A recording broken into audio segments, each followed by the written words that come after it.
ઉના દલિત કાંડ મામલે વેરાવળ સેશન્સ કોર્ટે 10 વર્ષ બાદ ચુકાદો આપ્યો છે।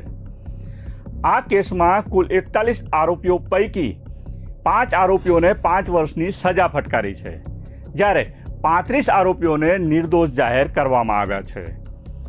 આ કેસના એક આરોપીનું ટ્રાયલ દરમિયાન મોત થયું હતું। વેરાવળ સેશન્સ કોર્ટે આપેલા ચુકાદા મામલે ફરિયાદીએ અસંતોષ વ્યક્ત કરીને હાઈકોર્ટમાં અપીલ કરવાનો નિર્ણય કર્યો છે। નમસ્કાર દર્શક મિત્રો, હું છું સુરેશ વણોલ અને આપ જોઈ રહ્યા છો બેનિફિટ ન્યૂઝ। ગીર સોમનાથ જિલ્લાના મોટા સમઢિયાળા ગામમાં વર્ષ 2016માં દલિત યુવાનોને ગાયનું ચામડું ઉતારવા બાબતે જાહેરમાં અર્ધનગ્ન કરીને મારવાના કેસમાં 10 વર્ષ બાદ ચુકાદો આવ્યો છે। વેરાવળ સેશન્સ કોર્ટે મુખ્ય 5 આરોપી રમેશ જાદવ, રાકેશ જોશી, પ્રમોદ ગોસ્વામી, નાગજી ડાયા અને બળવંત ગોસ્વામીને દોષિત ઠેરવી 5 વર્ષ કેદની સજા ફટકારી છે। એટ્રોસિટી એક્ટ હેઠળ 5 વર્ષ, જ્યારે અન્ય કલમો હેઠળ 3 અને 2 વર્ષની સજા ફટકારી છે। આ ઉપરાંત ₹5,000 દંડ ફટકાર્યો છે। દંડ ન ભરે તો વધુ 10 દિવસના જેલવાસનો હુકમ કર્યો છે। 5 આરોપી પૈકી 4 આરોપીએ 6 વર્ષથી વધુનો જેલવાસ ભોગવ્યો હોવાથી સજા મજરે આપવાની અરજી કોર્ટે ગ્રાહ્ય રાખી છે, તેથી તેઓ હવે જેલ મુક્ત થશે। જ્યારે નાગજી ડાયા નામના આરોપીએ 4 વર્ષ અને 2 માસનો જેલવાસ ભોગવ્યો હોવાથી તેને 5 વર્ષમાં બાકી રહેતો સમય જેલવાસ ભોગવવો પડશે। એટ્રો સેશન્સ કેસ નંબર 8-18, 9-18 અને 11-18ના કામે સમઢિયાળા ખાતે જે બનાવ બનેલ તેની આજરોજ કેસ ચાલી અને જજમેન્ટ આવેલ છે, જેમાં સરકાર પક્ષે રજૂ થયેલા પુરાવાઓ અને રેકર્ડ આધારિત જે જુબાનીઓ થઈ હતી, મેડિકલ એવિડન્સ હતા, તેના આધારે નામદાર કોર્ટે આ કામમાં કુલ 41 આરોપીઓ હતા, તે પૈકીના એક આરોપીનું ચાલુ ટ્રાયલ દરમિયાન દેહાવસાન થયેલ, એટલે 40 આરોપીઓ પૈકીના મુખ્યત્વે 5 આરોપીઓને આ કામમાં તકસીરવાન ઠેરવી અને જે તે કલમોમાં તેમને તકસીરવાન ઠેરવેલ છે તેમાં કાયદામાં નિયત થયેલી મેક્ઝિમમ સજા આજરોજ નામદાર કોર્ટે ફરમાવેલ છે, જેવી કે એટ્રોસિટીમાં 5 વર્ષ, તેમજ 324માં 3 વર્ષ, તેમજ અન્ય જે 342માં 1 વર્ષ અને 504માં 2 વર્ષ, આ તમામ સજાઓ એકી સાથે ભોગવવાની રહેશે। તેમજ જે કોર્ટમાં જે સજાઓ કોર્ટે આજનો ફરમાવેલી છે તેમાં આરોપીઓ જે સજાઓ ભોગવી લીધેલી છે તે મજરે આપવી, તેઓ પણ નામદાર જે પંડ્યા સાહેબ એ આદેશ કરેલ છે। અને આ રીતે ઉનાના આ કેસમાં આજરોજ સરકાર પક્ષે અમોને સ્પેશિયલ આદેશ કરી અને રોકવામાં આવેલ મોકલેલ તે કેસ માં ગઈકાલે પણ હર્ષ સંઘવી સાહેબ પૃચ્છા કરતા હતા અને આજરોજ એમાં સરકાર પક્ષે જે રજૂઆતોને કેસ ચલાવી અને જજમેન્ટ આવી ગયેલ છે, જેથી લોકોને ન્યાય અને કાયદાના શાસન ઉપર અને વ્યવસ્થા ઉપર શ્રદ્ધા બેસેલ છે। આ બહુ ઘણા બધા પત્તા એટલે પેજીસનો ચુકાદો છે, આશરે 340 જેટલા પાનાઓ છે, હજી સંપૂર્ણ અભ્યાસ કરાયેલ નથી। બીજું, નામદાર કોર્ટે કોઈને પણ તકસીરવાન ઠેરવવા માટે જોઈતા જે ઇન્ગ્રીડિયન્ટ્સ છે કે એનું ઇન્વોલ્વમેન્ટ હોવું જોઈએ, રેકર્ડથી ફરિયાદી એને સમર્થન આપવું જોઈએ અને સાંયોગિક પુરાવાઓ પણ એને સમર્થન આપતા હોવા જોઈએ।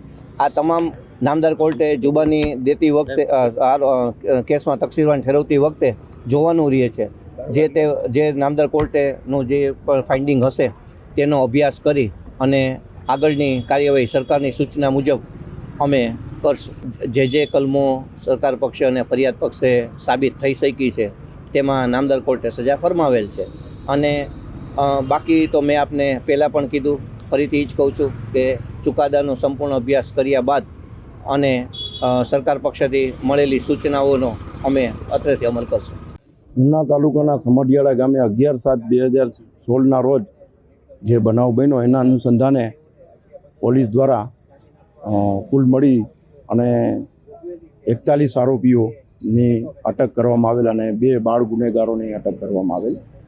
જે અંગેનો કેસ ઉનાથી વેરાવળ કોર્ટમાં ટ્રાન્સફર થયેલ અને 2018માં ટ્રાન્સફર થયેલ અને જેના નંબર જે એટ્રો સેશન્સ કેસ નંબર 8/2018, 9/2018 અને 11/2018 તેમાં આરોપી તરફે જુદા જુદા વકીલો રોકાયેલા, જેમાં એક વિજયકુમારસિંહ માવધિયા, અશ્વિનભાઈ થાનકી, PM સિકોદરા સાહેબ, ત્યારબાદ આબિદભાઈ સુમરા, રીતેશભાઈ પંડ્યા વગેરે છે આરોપીઓ તરફે બચાવમાં રોકાયેલા હતા.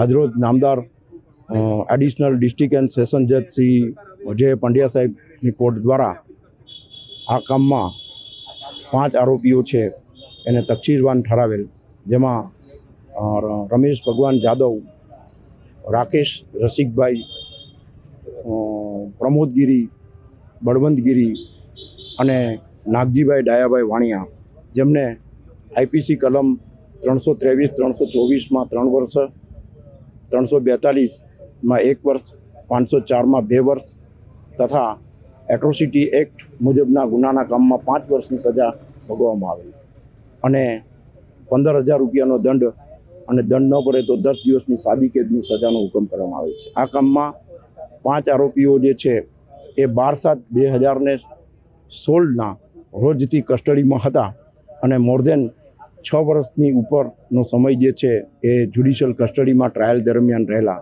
તેમને આ તમામ સજાઓ છે એકી સાથે ભોગવવી અને આ જે સજાઓ જે છે જેટલો સમય કસ્ટડીમાં રહેલ છે એ પણ મજરે આપવાનો હુકમ કરેલ છે.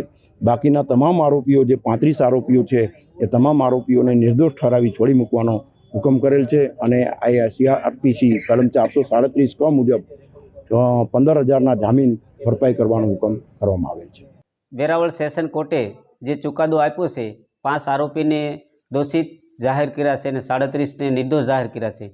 ખૂબ જ દુઃખદાયક આ જજમેન્ટ છે. આ જજમેન્ટથી અમારો પરિવાર કાલથી શોકમાં અને ભયભીતમાં છે.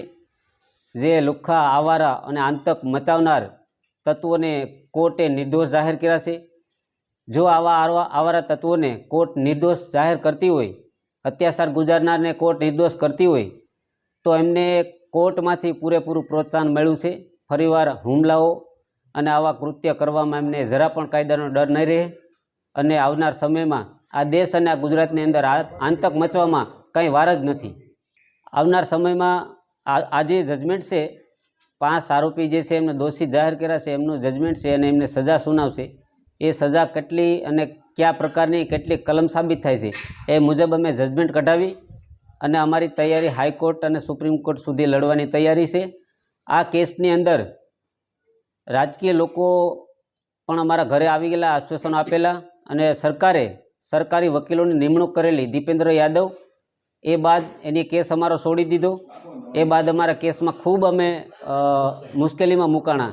એ બાદ દીપેન્દ્ર યાદવ પછી કેતનસિંહ વાળાએ આ કેસમાં સરકારે એમની નિમણૂક કરી અને એનો કેસ ચલાવ્યો.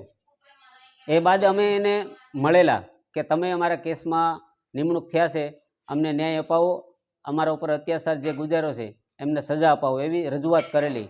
પરંતુ એ સમયે એની કેતનસિંહ વાળાએ કીધેલું કે તમે કેવી આરોપીને અમે સજા આપી દઈ અને બીજાને અમે નિર્દોષ જાહેર કરેલું. પરંતુ અમે કીધું કે પુરાવા કોર્ટમાં રજૂ કરી જુબાનીઓ આપીને આપણે આગળ વધીએ અને કેટલા લોકોને સજા પડે.